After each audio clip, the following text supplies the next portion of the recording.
passionate, persistent, and powerful.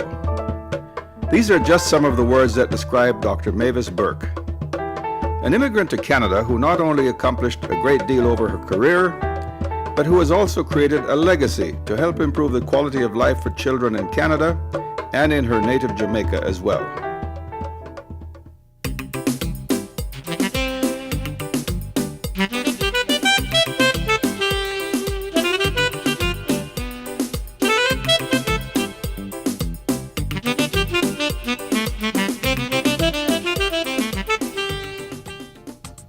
Dr. Mavis Burke, a Jamaican Canadian, realized and understood the importance of a good education. She was a bright student who was fortunate to be rewarded with scholarship assistance. I think for a lot of people it was very difficult for them to move from one level to the other.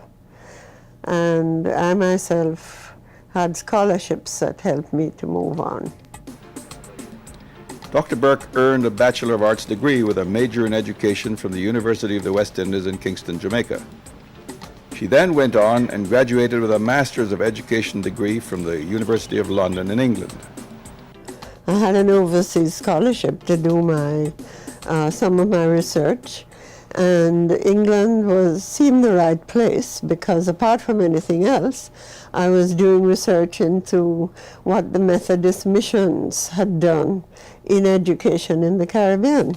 I went back to Jamaica after England. I was in the staff of the University of the West Indies, and I met a lot of Canadians who the Canadian Teachers Federation sent out to help, like in the summer for courses, and they came to work with us.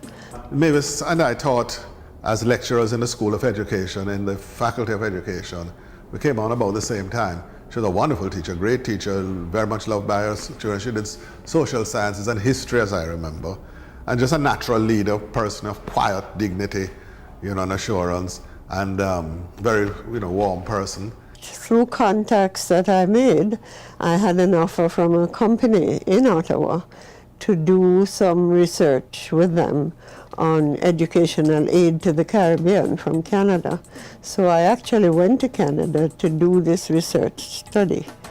And while I was there, I did my doctorate at the University of Ottawa.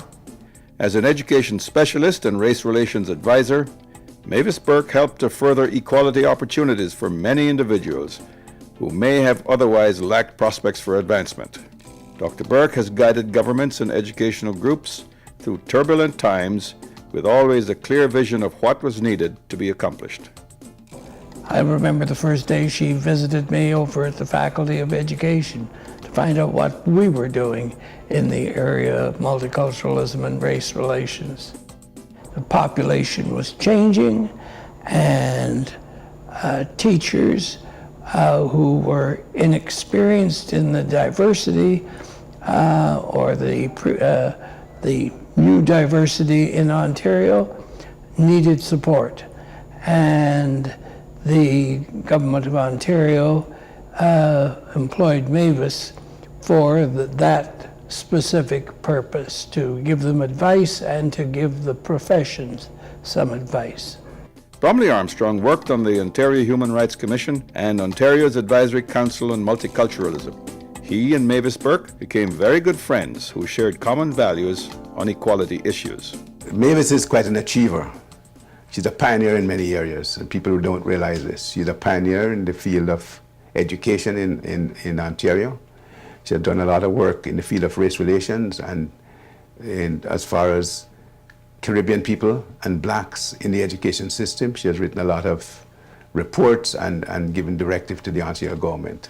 Mavis was with the Ministry of Education, a real prominent educator, and doing some of the earliest work in multicultural and cross-cultural education. I still use one of her documents dated 1977, and I went on to teacher education and to multicultural early childhood education, and built much of what I was doing in those days on the learnings that I had gleaned from Mavis Burke. Mavis spent many years as an advisor to the Ministry of Education, where she could express concerns to the higher levels of government, along the way garnering well-deserved recognition.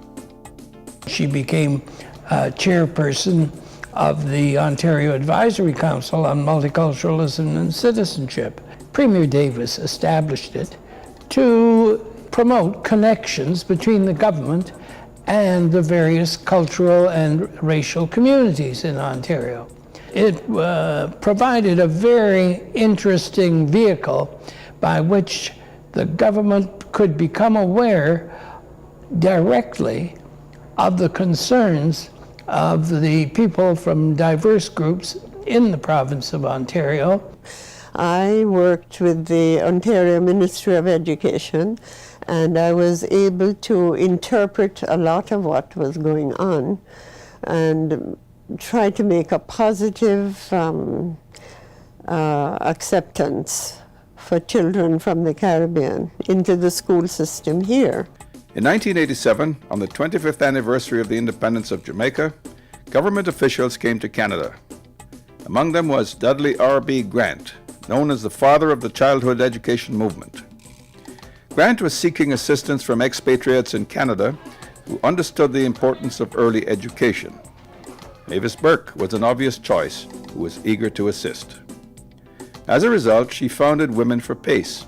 to support community preschools which are known locally in Jamaica as basic schools. P.A.C.E. aims to raise awareness on early education in both Canada and Jamaica. And so when she went away and got a chance to help, she organized resources up there. Well, as the kind of person that she was, it didn't have to be glamorous.